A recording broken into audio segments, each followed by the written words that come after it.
Hello, everyone, and welcome to episode 221 of Moogle Radio. We're back again. We took a little bit. We didn't really take a break. We were on normal, actually, I think. Anyway, we're back. We're back, Paul. Hi, Paul. How are you doing? I am doing. I'm alive. That's all I can say. After not really sleeping well due to toothaches and having sneezing fits and having a clogged head. I mean, that's still better than the Final Fantasy 14 servers at some points. So, that's still better than the actual Final Fantasy 14 game because apparently they're not alive because a lot of people are dropping the game. It's interesting. We're getting to that patch, but the thing is, though, people think this is new, but this happens around this time every expansion. Oh no, you say every expansion. Yeah, we've now got a year because the new expansion is not coming out until 2027. Yeah, which is insane. Which means halfway through 2027, I should say, actually. Yeah, which means next year technically we've only got one patch, right? Depending on when the next patch drops. 3 patches. No, because 7.4 should technically. Story patch. Story patch. Like the main patch is what I mean. Like the main content patch should drop in November, December, right? Well, no, because technically we have 3 major content patches. 7.5. If you count them being major content patches, when we had the 24-man. Yeah. We've got raid content, story, and then we've got Beastmaster as well. Yeah. But that's all 7.5, technically. Yeah, but split up into what? Yeah, I'm sorry, but that's still that's one patch. 4 months? I'm sorry. That's not one patch. It is. That is okay, that's one patch between 4 different patch cycles. It's 7.5. Yeah, it's still It's 7.5 and 7.51, 7.52, 7.53, and then 7.54. I'm sorry, that's still 7. What was the first digit in that number? 7.5.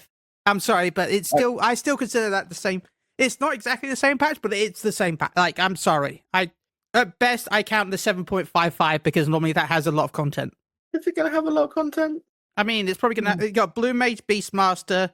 You got the raid series. You got the potential ultimate. You got a potential. So Blue Mage that no one's going to play because Beastmaster comes out. Beastmaster will give it a week or a month, and then that's dead content. The raid content, there'll be a lot of people still doing it because people raid, and it's mainly with the friend group. I look at how I came into this podcast. Really, see, before this, I was talking to my friends, and I was looking at their community who a bunch of them play Final Fantasy 14, and a lot of them are dropping Final Fantasy 14 because it's just recycled content. Wow. And this is why it's lucky we've got the wonderful guests we do have on this week, because although the content itself might be drying up, there's one benefit of these people are doing is the fact that even though some people may not like the content that Square Enix is currently creating, one of the benefits is the community that is making its own content and using the features that the game does have to bring life and to bring content when there is drought. So role-playing events and stuff like that. So again, we've got 3 wonderful guests on that will be doing the play that'll be coming up soon by Firebird Theatre called My Rightful Groom, which will be at the end of this month from Halloween. But as I said, one of the benefits of these wonderful people is the fact that even when Square Enix themselves isn't providing the content that people may not like, they are making their own content, and nothing, you can't run out making your own content. So I really want to shout them out and get ready for having them on. We have the wonderful Roma. Hey, Roma. Hello. How are you? Doing fantastic. And yourself? I'm not bad, thank you. Thank you for joining us today. We've got the wonderful Milo. I'm hoping I say these things. Hello. Sorry. It's okay. How are you doing today? I'm doing really good. I'm sleepy, but I'm getting ready for my first real spooky month night tonight. Ooh, what you got planned? My husband has not seen Channel Zero. I'm not sure if you've heard of it. It's like a spooky TV show that came out on Sci-Fi forever ago. So I'm going to sit them down. They're not a very big scary movie, scary show person, but I managed to drag them through Silent Hill 2 and they survived. So I think they're going to make it through tonight, and we're going to have a lot of fun. Well, I'm wishing him the best. I'm wishing him the best, and yourself as well. I hope it goes okay. Should be fine, hopefully. I hope they shit themselves because it is scary month. That's what you're supposed to do in Halloween. You're supposed to watch gore. You're supposed to jump out of your skin because that is what Halloween's all about. It's spooky, scary skeletons. I'm so happy I don't bother with Halloween ever. And joining us is also Alexander. Or would you prefer Shay? Hello. Hello. I'm Hello. doing great. How was your day? It honestly a little bit long, but I'm working through it. Awesome. So in whatever order you want, do you want to talk about what you all do and how you enjoy Final Fantasy 14 and why we have you on? I can go first. I'm Roma, full name Roma Reek. I am the current active creative director of Firebird. And first show that second show I've been in this role. Time flies. And we're here to honestly just have fun with y'all, answer any questions you might have, build up a little bit of hype. We'd love to see you there. I know we'll at least see Chili. I have you on a list. Yay! Oh God! Stop Not saying like you that. kind of yay though too. Someone says you're on a list and you yay to it. You're kind of like, oh wait a minute. It's not a bad list, I promise. It is a good but list. A list at of least friends. it's a good list. Wow, you got on Chili's friends list. Man, I've been waiting for years. That shit's like a guest list. No, you don't have that many people. There's not that many spaces. There's 100. That's not enough. We need at least 200, 300 maybe. It is 200. I barely have that on all my Well, characters. I barely have the amount that you have. I think I've just gone over I have like 25 400? on my main character. Can I have 400 then, please? Can I have You're Paul's just spare? being greedy. You just have my spare. I'm making friends in Final Fantasy 14. I'm making enemies. That's I just will because say- we give people that. Sorry, I will say a lot of my friends probably don't even play anymore. So I look at my friends list. I'm like, I remember you, and don't ever see them log in anyway. Anyway, carry on, Roma. Sorry. Oh, it's fine. I had everything. Milos, would you like to go next? Sure. I am Milos Inovish. I also go by Lou. I am the stage manager for my rightful groom. I use she, they pronouns. I am pretty new to the virtual theater scene still. I feel super new still. This is my second production with TFT that I'm a part of. I was in the last one as an assistant stage manager, and I've just been really enjoying helping things behind the scenes. And I don't know, it's nice to help everybody find their space and get the resources that they need. That's kind of the role that I like to fill. So that's a lot of the work that I've been doing these past few months for rehearsals and getting ready for our show dates. Okay, so I'm going to go off the question straight away. So what type of stuff What do about people Alex? need? So I didn't know what a stage manager would do. So okay, we'll go answer. Sorry. Alex, your turn. I'll make it quick so we can go to questions. But I am not I'm Alexander Shea, full name. I am just an actor. I don't want to say just an actor, but one of the actors for the Firebird Theater. I've been a part of every one of the productions that Firebird Theater has done, and it's been amazing. Kind of seeing that the evolution of the theater as we've gone through these productions, and seeing our most recent one and being super excited about it, and being able to kind of bring it to life in front of people is super rewarding. And it really is one of the reasons I keep playing Final Fantasy 14 is to do this. So it really means a lot to me. Now, you said there you're just one of the actors, right? You just said that, right? Aren't you Yeah. the leading actor? Well, That's what I was about to say. I don't want to like down.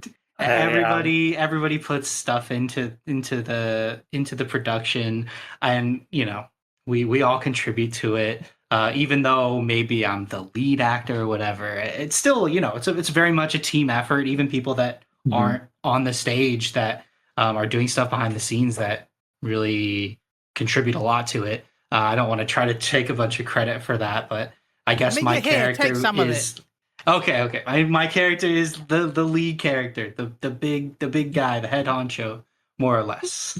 Like, we understand that everyone is involved with it and everyone has their part, but it says lead, so have a little bit of stardom. I don't know why I'm making hand gestures when you can't see me, but yeah, makes sense. Don't worry, I'm making hand gestures too. I'm all over the place over here. So, Paul, what are you going to say? And obviously, you're you're their senior, so you've been in it a long time. You're experienced as well. Yeah, it's just true. So- I definitely starting out was not, and it's also been really a personal improving myself every production and seeing things that other people do and being able to take that and use that for myself to make myself better, but then also helping the newer people, that because we always have new people coming in and doing a great job, and being able to kind of help them with that and put on these amazing productions still is awesome, and I feel really good about that too. I had fun being one of your ushers in one of the previous roleplay events, so that was a lot of fun. Yeah, we love the ushers. We do. Yay. We cannot do everything without the ushers. Usher team is invaluable. They are superstars, superheroes. Thank you. But no. Let's start with one of the first questions. You were talking about how you got into it, but first off, what inspired you to get into the virtual theater scene? Whoever wants to go first can. Well, I think since I was just talking, I'll just continue my thoughts here.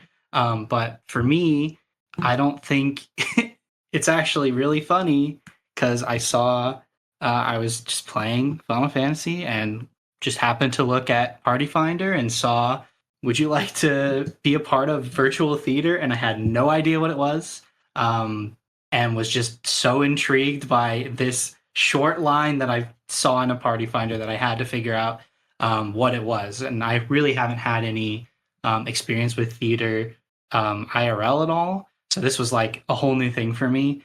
And I've really gotten into it, and I love it now. So it was really just a serendipitous event that happened in my life, really.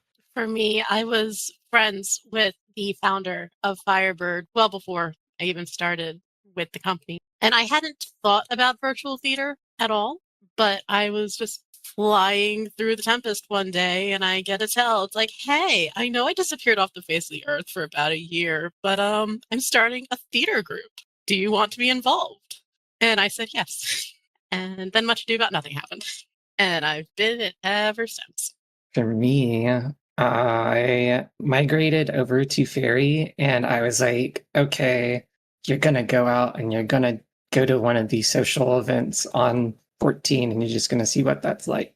So I went through different catalogs of events coming up, and I think the same week that I had migrated, there was a showing of Sherlock, and I was like, there's theater in 14? People do what?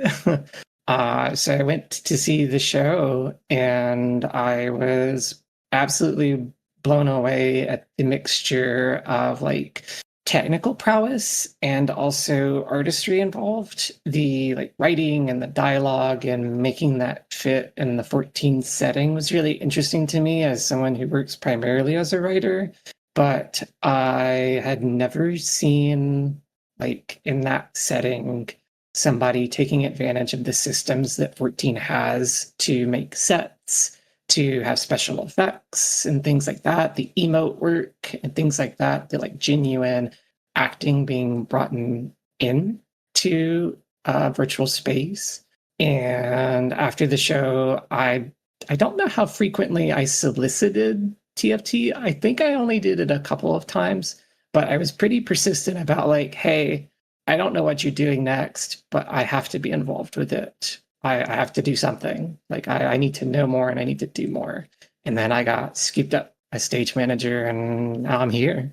I remember Fantasy 14's had quite a history of role playing and theater work. I remember way back in the day with I was just trying to remember the name, A Stage Reborn and stuff like that, and then you had Stelletio Theatre.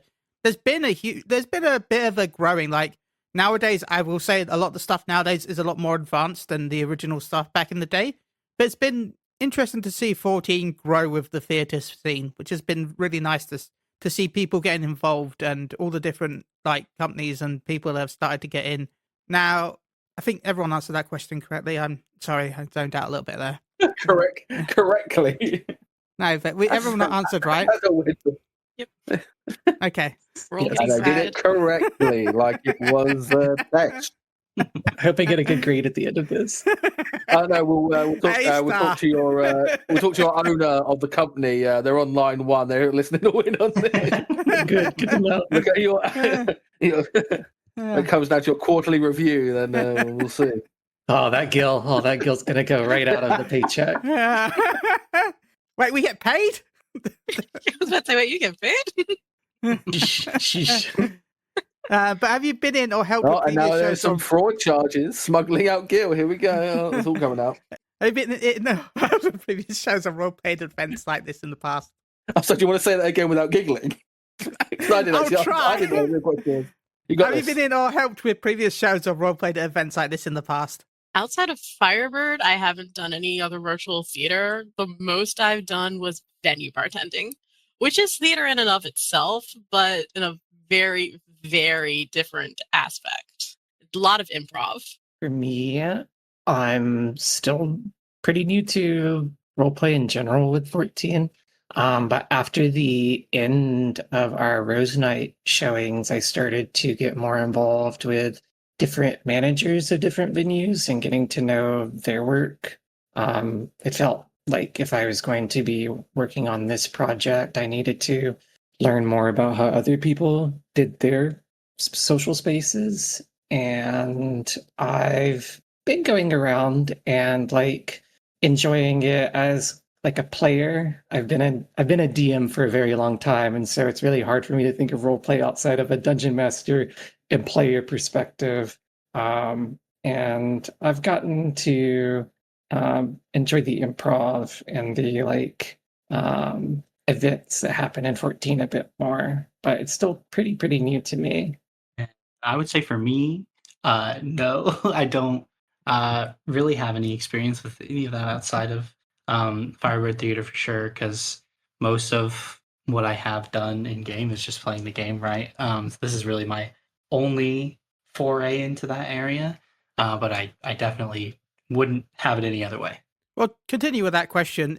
If you have been into previous shows or role-played at previous events, do you have a specific favorite experience that you're fond of from stuff that you've done? So the only person that has Good question. I can go first. I go first on this one.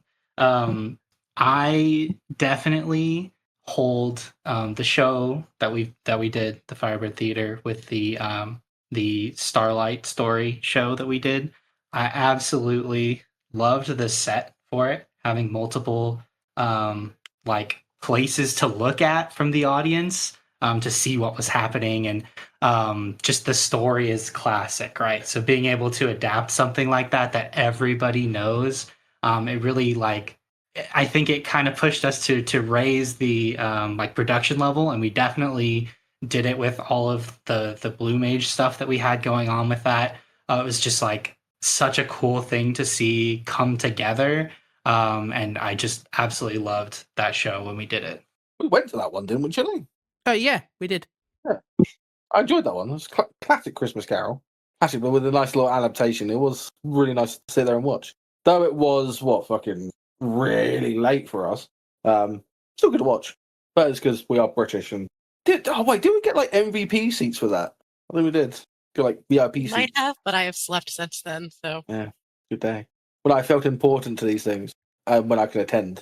Because I think Chile's the only one that's attended these ones recently. I haven't. Because no one has told me. There hasn't been one for a while, so that's why. Well, you ushered for one, and you said that on stream, and I was like, "Oh, that's pretty interesting." Yeah, I ushered for the Starlight one that we went to.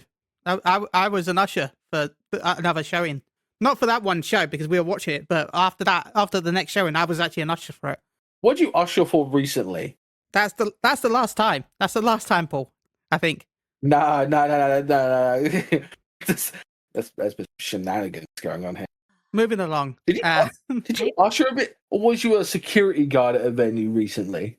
I was a security guard at a venue, I think, but I can't remember what the venue was. And then I was also at that big shout out to one of our guests that's on recently.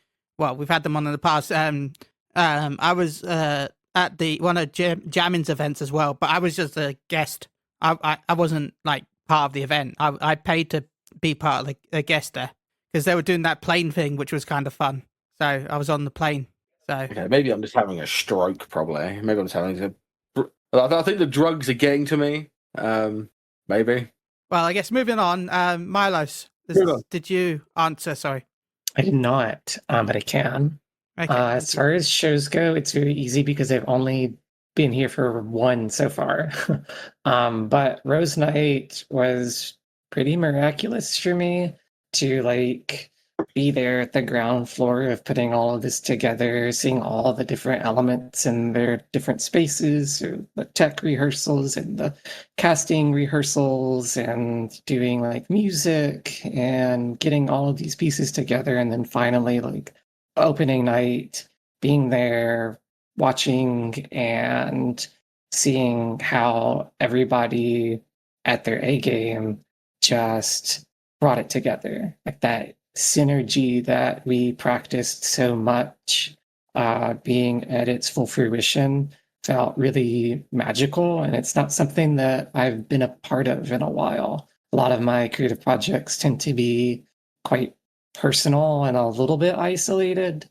So being in something communal made me feel a lot more deeply attached to every single piece of it. Outside of shows, I haven't really been to an event. There are a couple on my list that I want to go to, but I've been able to build some really fun narratives with different folks. I've made different friends who are also like writers or artists, and being able to creatively collaborate on smaller pieces and have somebody to role play and then talk about it with has been like a really good creative exercise. It gives me like that little sustenance I need for the bigger things. So I've been very, very happy with that. Awesome. Now, I guess what you're talking about. How well did they mark that out? Let's move on from I will keep making that joke today. But as you were talking about practice, sorry, carry on. I have a side question because I said that you DM. Does doing the Firebird thing, does that help you with your like DMing? And it really did, but I also kind of feel like my experience as a dungeon master gave me some perspective with like coordinating some of it. I've worked also in like saying I've worked in film makes it sound a lot more glamorous than it is. I've done different things involved with film and television in the past, and so I have a little bit of insight into some of the performative art process. But as far as like dungeon master stuff goes, I think it just has made me really good at keeping a schedule and like putting schedules together and checking in with folks and being like, hey, you gonna be here tonight? Okay, can't wait to see you. Because that is like 90% of what I did as a dungeon master in my last campaign. Yeah, and then they phone up and they're like, "Oh, sorry, kids are not going well. We're gonna have to cancel," and then you just don't play at all. But I'm an empathetic person. I really care about these people, so I'm not gonna get mad, even though this is the 4th week that we haven't had Dungeons and Dragons. It's fine. It's fine. And by the time we get back to the plot, everybody's gonna be like, "What happened?" It's gonna be great. It's gonna be great. My last campaign finished after 6 years, and I'm on a break, and I want to pretend like I'm not currently writing another one, but I definitely am. Mine's close to finishing. We've got like I think 2 more weeks left of this campaign that we're in. So good luck. Yeah, I'm kind of hoping everyone dies, but that's because they're arseholes. I'm going to say that we're British and we're friends, so we like to kill each other off. Look, I'm excited for D&D tomorrow as well. Like, I'm in a session with some friends, and last week my DM was really annoyed because, well, what happened was it was supposed to be we were going to go into a tavern, right? Because there was like a villain that was in like on the 2nd floor, right? And the DM had it plotted out so that we had to do a bar brawl in the bottom base in the main floor, right? And then we get up to the main villain on the 1st floor eventually. Like that was his whole plan for the event, right? Okay. Now I'm playing a bard, and I got a high enough performance that I was able to do a song in the bottom of the bar that distracted every guard. So no guard decided to attack on the 1st floor while my team walked up just right up and strolled to the boss. We live for those moments, especially when we play bard characters. Yeah. I got like a 27 performance. So it's like, yeah. It's like, yeah, it's funny. My friends fought on. He's like, you know, you can go up there if you want and help fight. I'm like, no, I'll just keep performing. I was performing the entire time while my friends were fighting on the first floor, and they walk away like nearly dead, and I'm just like walking away with like, I think I ended up with like 550 gold as I kept rolling high enough that they kept the bar stuff kept running up and throwing money at me. Good times. Yeah, he's like, I was expecting a huge fight, and I'm like, nah, I'm good. I'm barred. I can stop that. Yeah, I'm excited. So yeah, I'm excited for more D&D. I enjoy D&D. Okay, so talk about, you said about how much effort it takes into making one of these, but how much practice goes into making a show like this? Well, believe it or not, this is our smallest show to date. It's been, we were kind of decided to speed run this at 4 months, 5 months, including pre-production. They normally take about 6 months between pre-production and show, which is why we only do 2 shows a year generously. It gives everyone time to actively enjoy, engage, and work through the process. I feel that really helps the artistry come across better because it's not a very quick in and out, show after show after show. And there are companies that do fantastic quick turnaround productions. I will never besmirch them, but Firebird, we're a little bit more of a slower speed. We do definitely do like a lot of weekly rehearsals and stuff. Like some weeks, I think most weeks we have 2 rehearsals as long as like nothing comes up like a big patch or everybody gets sick, which happens more often than one may think. But then there are some weeks where it's just like we've got to decide on the music, we got to do stuff with lighting, and you end up with 3, maybe 4 meetings. So it takes a lot of like dedicated weekly work. I think our tech is like always on it, always like laying things out really well. I'm always super impressed with our cast and how they just show up to rehearsal and it's like, oh, we figured out 50 different things in a small break of time. Here you go. But it's I'd say it just takes a bit of dedication. I'd also step in and say, like, it doesn't take a lot of practice to start. I think as long as you have like a really vested interest in it, if it's something that you want to do, having like a long resume of theatrical experience is not something that would be a necessity to getting into virtual theater. Yeah, and I'll say from the actor side, because the behind the scenes stuff is crazy. Like there's tons of that going on, but on the actor side too, there's a lot. At least I think there's a lot of work that goes into it. We have a script that we go off of, but everything that each actor does is besides the general blocking is basically decided by them. So it's the emotes that we put into the macros that we use, or even just like reacting, having our character react to something that somebody else is saying on the stage and practicing that and getting it just right. And everybody, they have their own way that they do it, but I sit down for like hours at a time and I'm like, okay, what works best for this and what looks good for this? And what if I'm sitting down and what if I'm, walking around and doing this? And it takes a lot, even on the actor side, to kind of hone it in and make it the finished product that we want it to be.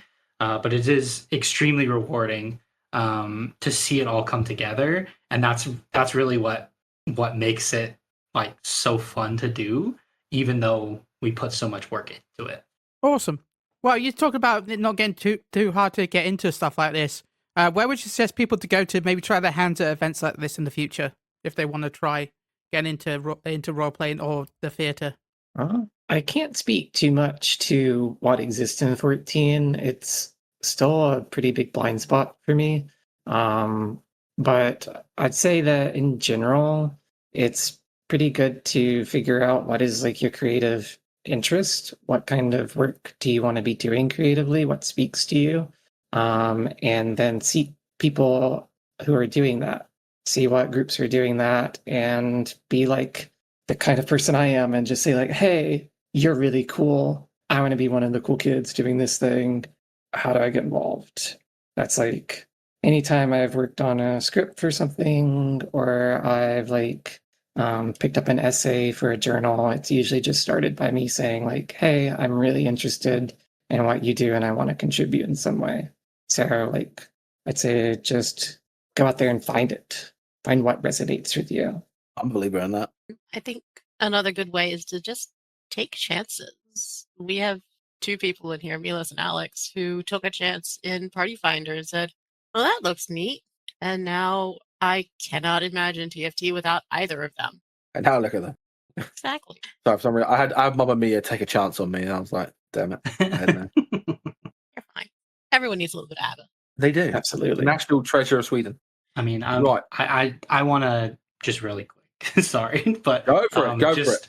Just again, like Roma said, it's taking chances and like doing something different. Because if you would have told me like 5 years ago that I would be like the lead actor in a stage production inside of an MMO, I would not have believed you at all, because 5 years ago me would have been like, I don't even know what half of those words mean, but just it's something that, like, if you see something that you think is interesting, or maybe just strikes your fancy a little bit, just getting out there and seeing what that could possibly be, even if it's not something that works out for you in the end, at least you gave it a try. I think that's what I try to do. Is I'll try anything once, and sometimes it sticks, sometimes it doesn't. This definitely stuck, and it's become something that I really enjoy.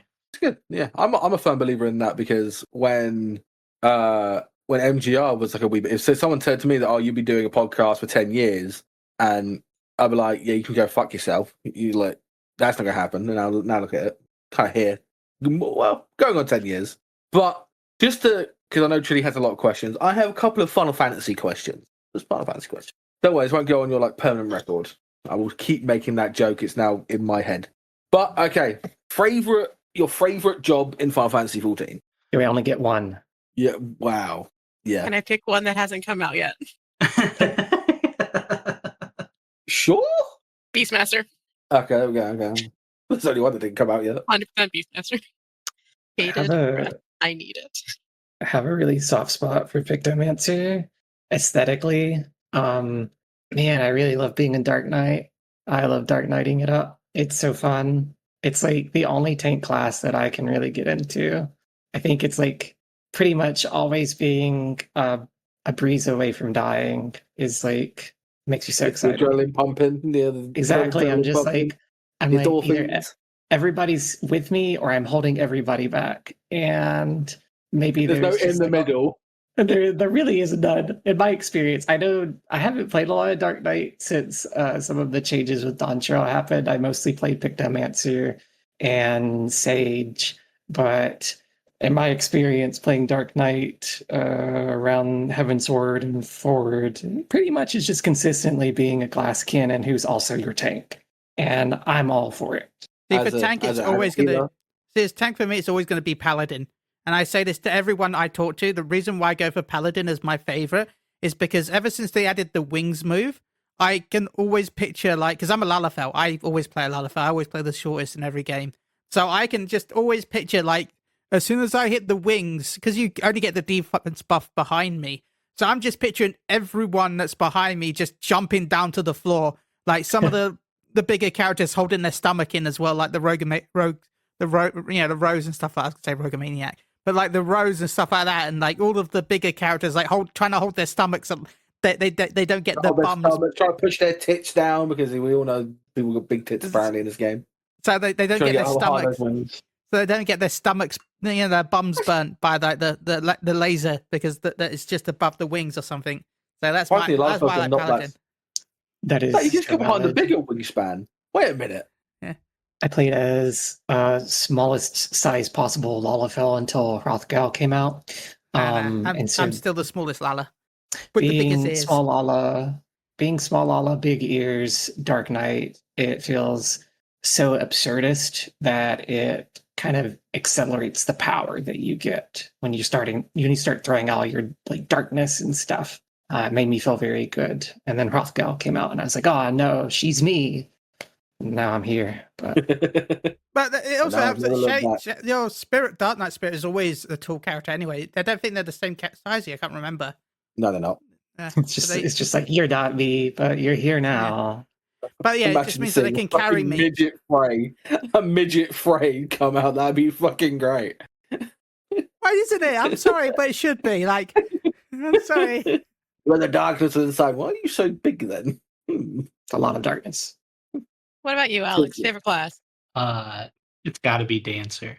But like, I've only played since Shadowbringers. Like, that's when I started playing, and it was starting with Bard, but Bard was too complicated for me. Even though I'm sure that's like a crazy thing to say, but I stuck with Dancer after that, and it's the only thing besides Warrior that makes sense. And I basically stuck with it and done pretty much everything I can do with it since. Okay, so we got Dancer, we got Beastmaster, hasn't come out yet. Yeah. What was the famous Yoshi? Please look forward to it. Yes. The class. Painter and Dark Knight. Yeah. Okay, that's pretty good. I'm okay. I play a healer. Definitely. When it comes to having a Dark Knight as a tank, it's annoying because all I hear is my tank yell, "I need help! I need help! I need help! I need help!" And I'm sitting going, "Oh, but Glare." I try to be better though. I try to be kind, and I try to say, "I'm sorry. I'm so sorry. I'm so sorry you're here with me, but we're gonna get through it." Unfortunately, my Dark Knight's not like that. He's German. Look, as long as it's just be thankful it's not old Gunbreaker. I'm going to use Benediction on you. Boom. I can't touch again. Gunbreaker. I'm not going to comment. I like that, and I'm a white mage, so I thought it was funny. I'm using Benediction. You need health. Boom. Oh no, I'm low on health. Boom. I'm 1 health again. No. I feel like it's like the meme where it's like, call an ambulance, but not for me. And then he just shoots himself anyway. You're like, oh wait, what? Okay, but then I've actually my favorite class is actually Bard, but I haven't fucking played it. I haven't played Bard.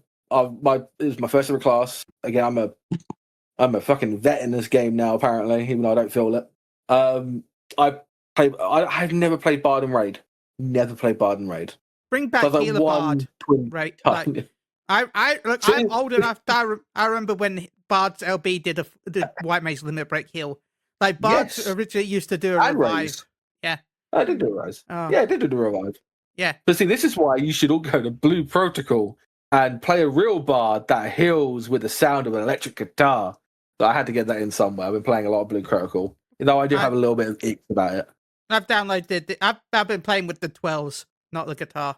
So I'm the dancer healer thing.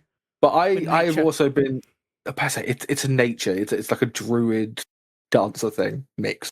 But I've been playing Painter recently, and I've actually been enjoying the splooges and stuff because I got to play it in PvP last night at an event, and I really enjoyed splooging on people. It was a lot of fun. I like doing the old smudge and then splooge, smudge again, splooge. It was a lot of fun. So I've actually been enjoying playing that in PvP, which is amazing. What else? And that's it. And I play White Mage because no one else wants to play healer for a raid team. So I'm just like, you know what? I'll just keep playing healer. But I am thinking about actually switching to Bard next year because I actually want to have a go at Bard. But we'll see. We shall see. But yeah, that was pretty much. Obviously, I didn't want to get too much. I just want to have a little bit of Final Fantasy because I have no idea what I'm talking about when it comes to theatre. I enjoy watching theatre. I enjoy watching musicals. And a really big question. So Chili had all the questions lined up. I just wanted to have one question. Also, Beastmaster, if it's good, please look forward to having that for a year to play with until an expansion comes out. Roma, did you play Beastmaster in 11 then? I didn't. My journey into Final Fantasy as a whole was very belated. I didn't actually start getting into gaming until university, and there's a lot that I still need to play. What was your first Final Fantasy? I look Mystic Quest. Next question. That they did it. Hell, That was technically our first Final Fantasy in the UK, but they dropped the Final Fantasy from it. It was just called Mystic Quest. They dropped the whole Final Fantasy term. Final Fantasy 7 was our actual first Final Fantasy with a name, because 1 to 6 never came out here until afterwards. Our copy of 6 came with a demo of 10. That's how late 6 came out. Growing up, we had the Super Nintendo cartridge that actually still said Final Fantasy VI Mystic Quest on it. And I remember getting so confused. None of the Super Nintendo games came out. None of the Super Nintendo games came out in Europe. We literally, the only ones that came out were on PlayStation. Before that, none of them were released. So. Oh, no, I started with 13, so, I'm a FF bitch. I said, I really want to play 13 again. Like, I didn't like it because it hurt my eyes, but I feel like I could, now that I actually have TVs where the text won't hurt my eyes. By the way, it's because I had the PS3 back in the day and I hadn't upgraded to a HD TV. And for some reason, Square had only designed 13 for like 720p or whatever the PS3's HD was. So the text was, no matter what your screen, was designed to be on HD. So I could not play it because my eyes would hurt so much, because it'd be like, ever been to one of those opticians where they're like, oh, can you see this? And then it's like the tiniest dot of text that's on a board. Like, yeah. I was like, have I got health? Who's that? Is that a person? All I'm saying is that when they ask if the dyslexic person like me to fucking read it, I get a little bit annoyed. So I can't see it. How am I supposed to read it? And now I can't read properly anyway. But no, Beastmaster was a lot of fun in 11. I do hope it plays a little bit like it, but it'd be interesting to see what they do. For anyone that doesn't know, in 11, you either charmed enemies by having a higher charisma stat than them, and then they would join you for a short amount of time. You also had an ability which would then increase that compatibility, so they would less likely run away and attack you. Or you could also have an alchemist. Normally, I think it's normally an alchemist. They would be able to craft jug pets, and then you could use the jug pets instead of charming enemies nearby. So you had either the jug version, which, by the way, would be slightly lower level than so the zone areas would be higher level than the jugs, but it would mean that version wouldn't run away because it's crafted. So that you had multiple different ways to play Beastmaster, but Beastmaster was mainly a solo-based. It was mainly a solo-based job in 11 because, if I'm rightly, for the longest time, the XP, even though the pet didn't need XP, it had no leveling system at all. For some reason, I think like the first 4 or 5 years, they decided that Beastmaster, when you have a pet out, that it counted as a party member. So XP was then shared to the pet, even though the pet didn't need it. It's the same issue Dragoon had, and reason why nobody wanted Dragoon, because half their damage was because Dragoon had a pet dragon that they could summon in 11, and half their damage was from that pet dragon, and they could summon that dragon every 2 hours. By the way, once every 2 hours. It stayed out with you until it died, but it had a limited amount of HP. But if it died between that 2 hour period, half your damage was gone. But also, it counted as a party member. So if you had it in a party, if you had a Dragoon in your party, it would then take away XP, because making your leveling experience even slower. And then if the Dragoon pet died from an AoE, because it could be hit by AoE, made it even slower. It was, it was like, yeah. It always felt bad because you always used to see Dragoons just sit, because there was no like a party finder like in 14. There was just a flag system where you could sit and put a flag up, so you're looking for a party.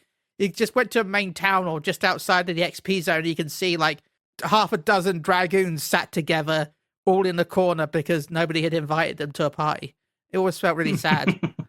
And they couldn't party up because it was a good team.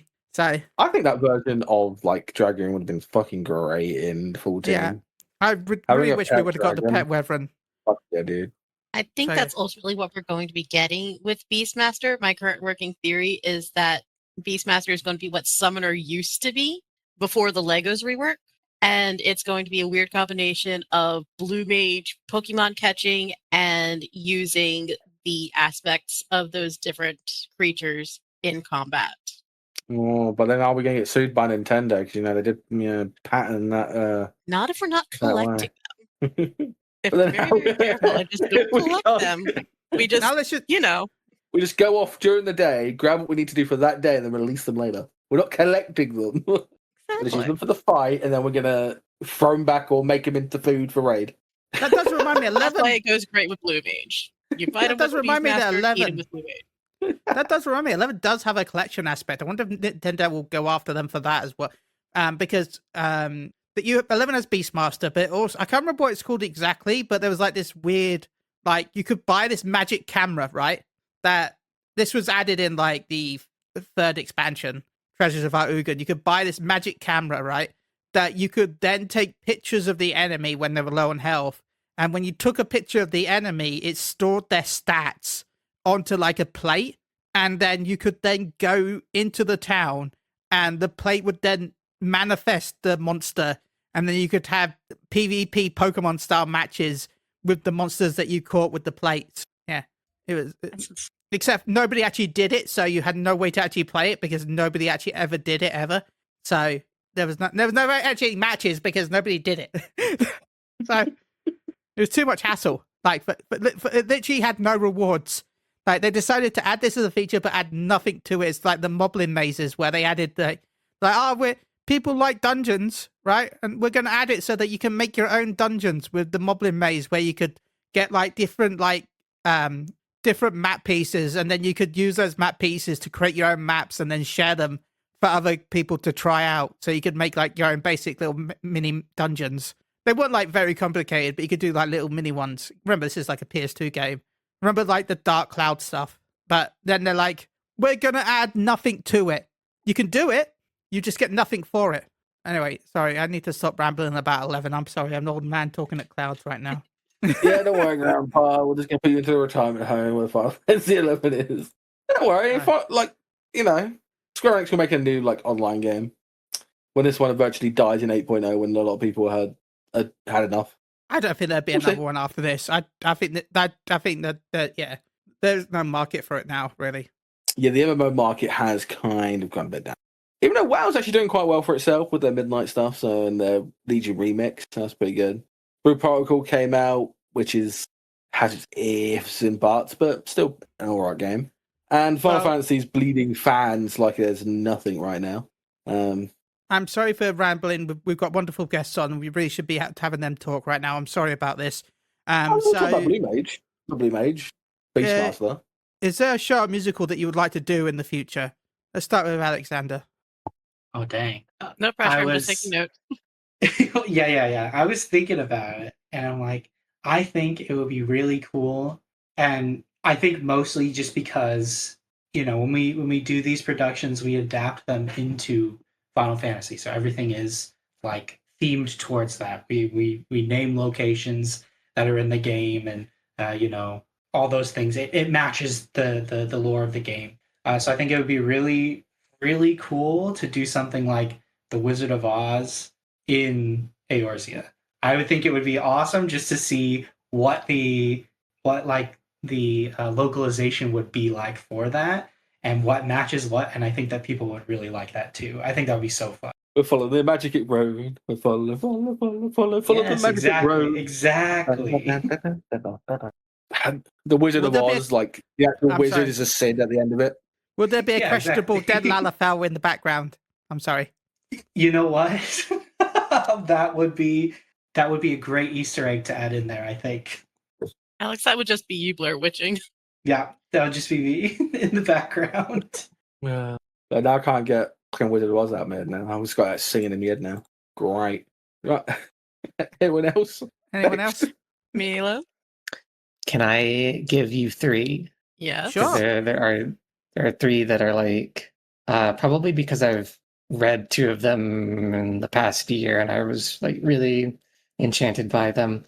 But one, The Entertainment by Lim Doolittle, is a really interesting play to think about, especially in virtual theater, because to my knowledge, it only exists in a virtual capacity. It is a play that you have to experience within a single player video game kind of scenario. So taking that script and making it into an immersive piece for an audience in 14 would be really, really interesting. The play itself also resonates a lot with the kind of place that I came from, and the rural southern salt of the earth kind of culture and mythos. So that's one that I would be interested in seeing how it would come together. Baltimore Waltz by Paula Vogel, female author. It's just so funny and it is really dynamic. I think we always have the cast in all of our shows to propel that kind of script forward and play with the energy and do something really miraculous with it. So giving them something that they could take advantage of, I'm all for. And my third one would be Death of a Salesman, because I feel like, that play calls to a very certain type of person, and I am that certain type of person. I think Arthur Miller's original vision is really interesting, but if we could get that and we could do like a girly pop, like a little more like upbeat, I think that'd be interesting. I would love to flip that one over and just go crazy with it. Very interested about the girly pop part. I'm also interested about the girly pop part. I feel like if you haven't read it in a while, just reread Death of a Salesman and then be like, could this be girly pop? Because I think it could be. I think that's actually a really good exercise in literary analysis in general. My minor was English, specifically with literary analysis and queer media, but it was very much how can this piece of media be extrapolated? Exactly. I think that's a really good exercise that one can do and should do for every piece of media. Read it, enjoy it at face value, then see the transformation.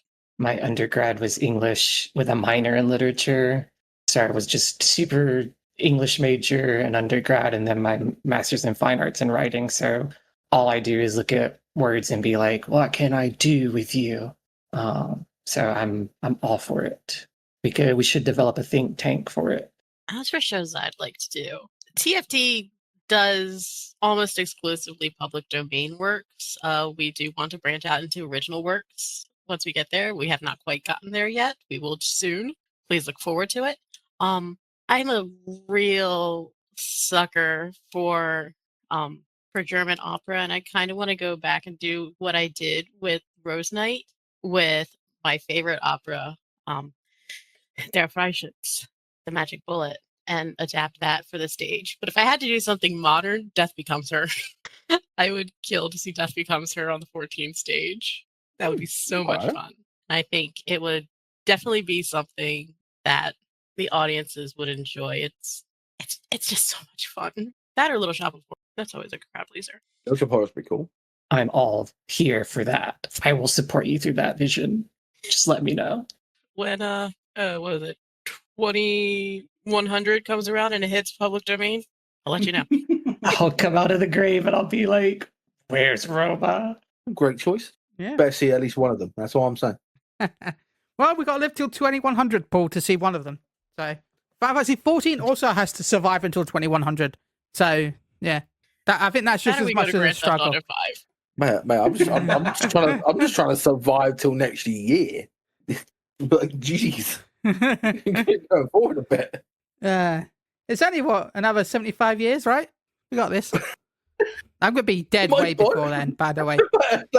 My fucking body ain't got that. I'm lucky if I've got another 5 years in me. Well, as we start wrapping up today's show, tell us where can they find the show and at what times? So, of course, I don't have this pulled up for immediate reference. I do. It's on page 2. Right. So you can come see us on Aether Ferry Imperial Ward 6 Plot 60. Opening night is October 31st because it is a spooky show. My Rightful Groom is based on the folk tale that inspired Corpse Bride. So we're doing some fun stuff with that. If you can't see us in game, feel free to come to our Twitch, twitch.tv/the Firebird Theater, TheaterTheatre. We also stream onto YouTube at the same time. So Firebird Theater, both places. Awesome. Thank you so much for joining us today. Thank you for having us. Yeah, thank you for having us. Yeah, You also have a lot of shows going on, don't you? That, like, I'm seeing in a couple of shows in November. I remember correctly, if I'm looking at this correctly, right? Yep. The 31st, and then everything else is in early November. We really wanted that iconic opening night. Obviously, you have to. Yeah. I'm hoping to. I would like to see one of them. Hopefully, I can pick one of them. Fortunately, the 8th and 9th, unfortunately, I'm doing a Warhammer tournament, so I probably won't be end of that one. So hopefully, 31st, maybe, depends if I'm doing anything spooky. But yeah. You can always come by on the 1st. We have the matinee. Yeah. Oh, and it's at 2 p.m., so it's a little earlier as well. Yeah, 2 p.m. Eastern, which is 2 p.m. 8 for you guys? 2 p.m. Oh, you're acting like we sleep. Oh, it's actually 7. It's on a Saturday. I might be raiding at that time. Ooh. This is more important than that till anyway. 7. Worst case scenario. I could do the Sunday one. Or I could do the later show in 1 a.m. Worst case scenario, we have the stream and we also will upload it eventually to our YouTube channel. Yeah, but who doesn't enjoy going live in game, watching it all break down? Yeah. I mean, that is the best experience. But Exactly. Apart we from have the breaking several down part. options. Well, yeah, optimistically. I would be That very wasn't what I meant by breakdown. I meant just sitting there watching it. You just know. like breaking it down, like having breaking fun. it Everybody's down, having you a know? really good time. Yeah, exactly. That's what we do. That breakdown, not, oh no, my car is now broke down. Oh shit. And panic ensues. So if you do show up on the final show of November 9th, we announce our next show. That's always fun. It better be one of the shows that they've contacted and talked about there, maybe, you know. None that have been listed tonight, but Damn. we do know what our next show is going to be already. Damn, it wasn't going to be Wizard of Oz. Damn. So you're saying it might be Rocky Horror? It won't be Rocky Horror. Well, no, See, that was also proposed at Roast Day. There were a lot of people who were like, "Oh, you're not actually doing it." I think I was one of the people that proposed it. I'm not gonna lie. I think I that would be cool, and yeah. It would be really You were the one who fabulous. started Usher Chat on that. Yeah, you're welcome.